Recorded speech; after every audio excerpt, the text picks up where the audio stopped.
Uchinchi topshiriq. The first car travels 24 kilometers in hour. The second car travels 36 kilometers in 2 hours. How long does it take each car to travel 240?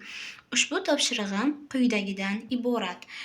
Bu yerda masofa berilgan bo'lib, ikki avtomobil bir xil vaqtda ikki xil joydan harakatlana boshlashadi.